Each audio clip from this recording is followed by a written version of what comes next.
சங்கீதம்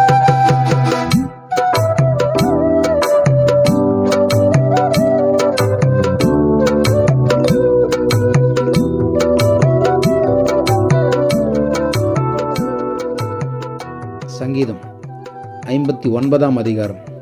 என் தேவனே, என் சத்துருக்களுக்கு என்னை தப்புவியும், என்மேல் எழும்புகிறவர்களுக்கு என்னை விலக்கி உயர்ந்த அடைக்கலத்திலே வையும்.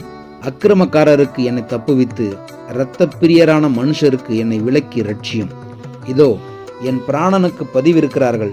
கர்த்தாவே, என்னிடத்தில் மீறுதலும் பாவமும் இல்லாதிருந்தோம். பலவான்கள் எனக்கு விரோதமாய் கூட்டம் கூடுகிறார்கள். என்னிடத்தில் அக்கிரமம் இல்லாதிருந்தோம் ஓடி திரிந்து யுத்தத்திற்கு ஆயத்தமாகிறார்கள். எனக்கு துணை செய்ய விழித்து என்னை நோக்கி பாரும். சேனைகளின் தேவனாகிய கர்த்தாவே, இஸ்ரவேலின் தேவனே, நீர் சகல ஜாதிகளையும் விசாரிக்க விழித்தெழும்பும். வஞ்சகமாய் துரோகம் செய்கிற ஒருவருக்கும் தயை செய்யாதையும். அவர்கள் சாயங்காலத்தில் திரும்பி வந்து நாய்களைப் போல ஊளையிட்டு ஊரை சுற்றி திரிகிறார்கள். இதோ தங்கள் வார்த்தைகளை கக்குகிறார்கள். அவர்கள் உதடுகளில் பட்டயங்கள் இருக்கிறது. கேட்கிறவன் யார் என்கிறார்கள். ஆனாலும் கர்த்தாவே, நீர் அவர்களை பார்த்து நகைப்பீர். புறஜாதிகள் யாவரையும் இகழ்வீர். அவன் வல்லமையை நான் கண்டு உமக்கு காத்திருப்பேன். தேவனே, எனக்கு உயர்ந்த அடைக்கலம். என் தேவன் தம்முடைய கிருபையினால் என்னை சந்திப்பார். தேவன் என் சத்துருக்களுக்கு வரும் நீதி சரிக்கட்டுதலை நான் காணும்படி செய்வார். அவர்களை கொன்று போடாதேயும். என் ஜனங்கள் மறந்து போவார்களே. எங்கள் கேடகமாகிய ஆண்டவரே, உமது வல்லமையினால் அவர்களை சிதறடித்து அவர்களை தாழ்த்தி போடும்.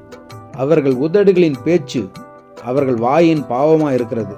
அவர்கள் இட்ட சாபமும் சொல்லிய பொய்யும் ஆகிய இவைகளின் நிமித்தம் தங்கள் பெருமையில் அகப்படுவார்களாக.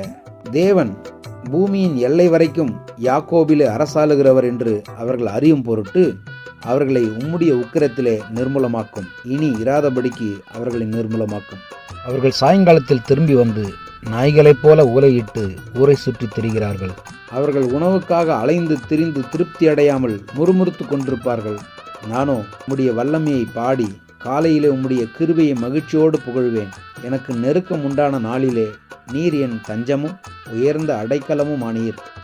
என் பலனே, உம்மை கீர்த்தனம் பண்ணுவேன். தேவன் எனக்கு உயர்ந்த அடைக்கலமும் கிருபையுள்ள என் தேவனுமா இருக்கிறார். ஆமென்.